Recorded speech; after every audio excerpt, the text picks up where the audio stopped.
बहुत लंबे वक्त के बाद मेरे हाथ में ये काला माइक आया है और मुझे लगता है अब तक मैं रोज़ कॉलर माइक को अपने शर्ट के कॉलर पर लगाकर ये पूरा एपिसोड शूट किया करते थे तो लगता था बड़े सहज हो गए थे।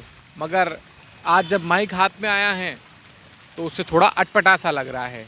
हालांकि पत्रकारों के लिए और टीवी पत्रकारों के लिए माइक पकड़ना कोई नई बात नहीं है, अभ्यास होता है तो हो जाते हैं।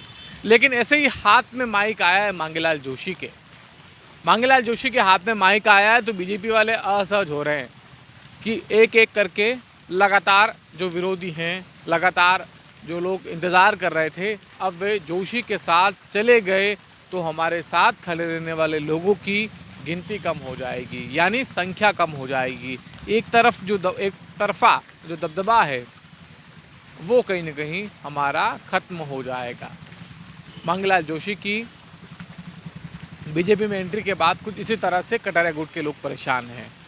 कह रहे हैं कि एक एक करके तमाम लोग मांगेलाल जोशी से मिलने जा रहे हैं, लेकिन कई कार्यकर्ता अभी भी कंफ्यूज हैं कि जाएं या नहीं जाएं, क्या वाकई में वे पावर सेंटर उभरेंगे या नहीं उभरेंगे। ऐसे में कश्मकश की स्थिति यहाँ पर बनी हुई है। लेकिन कुछ नेता हैं जो दोनों तरफ से अपनी पूरी सियासत को यहाँ पर साधने की कोशिश कर रहे हैं। खैर, अब लौटते हैं चुनाव की ओर। मन्नालाल रावत और ताराचंद मीणा दोनों अपने अपने तरीके से प्रचार कर रहे हैं, मगर जिस तरीके से कांग्रेस का प्रचार होना चाहिए वो प्रचार अब तक नज़र नहीं आ रहा है। उदयपुर के शहर में अगर हम बात करते हैं तो शहर में वार्ड वाइज बीजेपी प्रचार का काम शुरू कर चुकी है। बीजेपी के तमाम पदाधिकारियों के साथ मन्नालाल रावत अपनी शक्ल दिखाने लगे हैं, यानी जिन इलाकों में पहले नहीं गए थे या अब तक जाने का प्लान था वहाँ पर बीजेपी काम करना शुरू कर चुकी है। लेकिन कांग्रेस अभी तक जनसंपर्क के मामले में बीजेपी से तकरीबन 10 गुना पीछे चल रही है। अब कांग्रेस को जानने वाले लोग ये बताते हैं कि कांग्रेस को उस लेवल पर कोई राय देने वाला नहीं मिल रहा, उनको उस तरह का कोई साथ देने वाला नहीं मिल रहा। जो पूर्व प्रत्याशी रहे हैं, जो नेता हैं या जो हारे हुए पार्षद स्तर के नेता हैं, वो भी ताराचंद मीणा का साथ नहीं दे रहे हैं। साथ नहीं देने के पीछे भी कई तरह की वजह है कि जिस तरह से गिरजा व्यास गुट हो, रघुवर मीणा गुट हो या फिर दूसरे गुट में कांग्रेस बटी हुई थी, उसी गुट में अभी भी कांग्रेस बटी हुई है। लेकिन ताराचंद मीणा के जो समीप लोग हैं उनका यह मानना कि इन तीनों गुटों को खत्म कर कर ऊपर कहीं कहीं बढ़कर हम एक नए गुट के रूप में स्थापित होंगे, सर्वमान्य नेता के तौर पर स्थापित होंगे और उसका फ़ायदा हमें भविष्य में मिलेगा। मगर तीनों गुट ये अच्छे से जानते हैं, ऐसे में ताराचंद मीणा को यहाँ पर पूरी तरह से पकड़ कर रोकने की कोशिश की जा रही है। ऐसे में ताराचंद मीणा को वो जनसंपर्क हो, वो प्रचार हो, वो प्रसार का फ़ायदा यहाँ पर नहीं मिल रहा।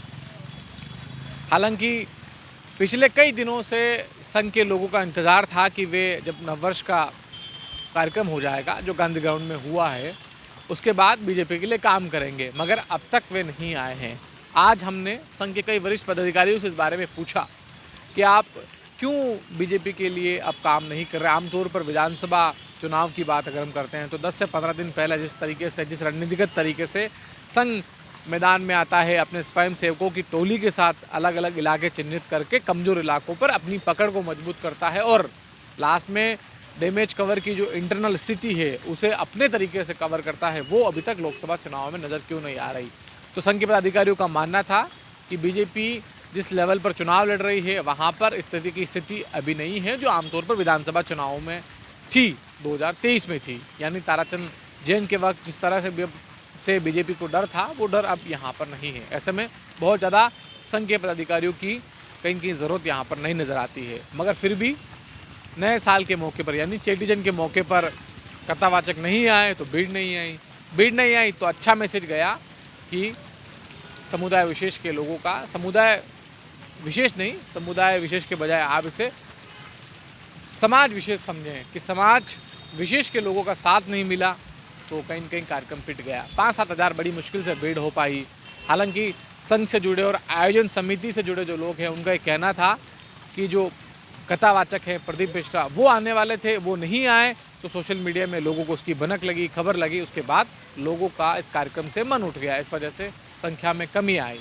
मगर याद करिए पिछले साल के उस कार्यक्रम को क्या हुआ था, लाखों की भीड़ आई थी और लाखों में से हजारों की भीड़ यहाँ पर डटी रही थी। मगर क्या हुआ इस बार, इस पूरे संचालन का जो जिम्मा देख रहे थे, क्या उन पदाधिकारियों के बीच जिस तरह से आपस में गुट बने हैं, वो गुट का जिम्मा कहीं ये कार्यक्रम तो नहीं चढ़ गया। खैर, संघ का कार्यक्रम था, ऐसे में कोई भी पदाधिकारी खुलकर कुछ बताने को तैयार नहीं था, मगर असल वजह यही थी कि गुट था, कथावाचक का नहीं आना हुआ और किसी का इंटरेस्ट लेना नहीं हुआ। ऐसे में वो भीड़ मात्र 5-7 हज़ार पर सिमट कर रह गई। कुल मिलाकर सियासत में अगर इन दिनों सबसे ज़्यादा वायरल कोई हो रहे हैं तो बाप के प्रत्याशी हो रहे हैं। हम आदिवासी हिंदू नहीं हैं, अब हिंदू हैं या नहीं हैं, इसको लेकर एक नई बहस हो गई है, जहां बीजेपी के प्रत्याशी मन्नालाल रावत बार बार चीख चीख कर मन से कहने में लगे हैं कि हम हिंदू हैं, हम सनातन प्रेमी हैं, हम सनातन को प्रेम करने वाले व्यक्ति हैं और आदिवासी सनातन से लगातार सीखते आए हैं। मगर बाप के साथ कश्मकश कुछ अलग तरह की दिखती है।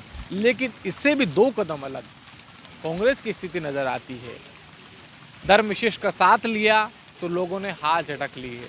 उसके बाद स्थिति जब सनातन पर आई तो साथ खड़े रहने को कोई लोग नहीं है। अब बाप और कांग्रेस के बीच स्थिति कुछ यूं हो गई है कि दोनों बराबर बराबर वोट खाते हैं। तो आज की तारीख में यहाँ पर बीजेपी थोड़ी ज़्यादा भारी पड़ती नज़र आ रही थी। आमतौर पर पिछले दिनों कहीं न कहीं थिंक टैंक जो है बीजेपी का, वो ये सोच रहा था कि भारतीय आदिवासी पार्टी जो बीटीपी के बाद अलग तरह से बनी है, अलग तरह से युवाओं में उसका क्रेज़ है, वो अगर आती है तो उसका सीधा सीधा नुकसान कांग्रेस सदा लोकसभा चुनावों में अब बीजेपी को होने वाला है। लेकिन इसी बीच ना कांग्रेस का गठबंधन हुआ, ना बाप ने अपना फार्म उठाया और इस बीच अब सबसे ज़्यादा खुश और संतुष्ट नज़र आ रहे हैं बीजेपी वाले।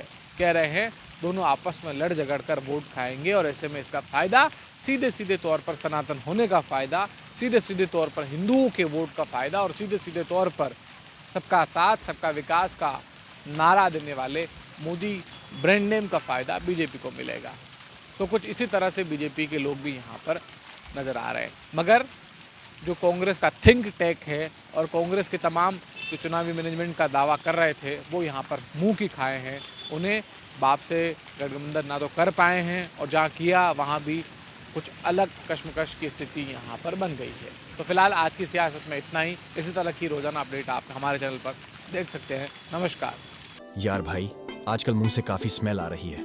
लोग भी मुझसे दूर जाने लगे हैं। दूर जाते लोगों को रोकना है तो तुम हरी माधव का मुखवास ट्राई करो। ये माउथ को घंटों तक फ्रेश रखने और मुंह की स्मेल भगाने के साथ रिश्तों को भी जोड़ कर रखता है। इसका टेस्ट भी बड़ा लाजवाब है और भाई इसमें 40 से ज्यादा वैरायटियां भी उपलब्ध हैं, वो भी प्रीमियम क्वालिटी के साथ।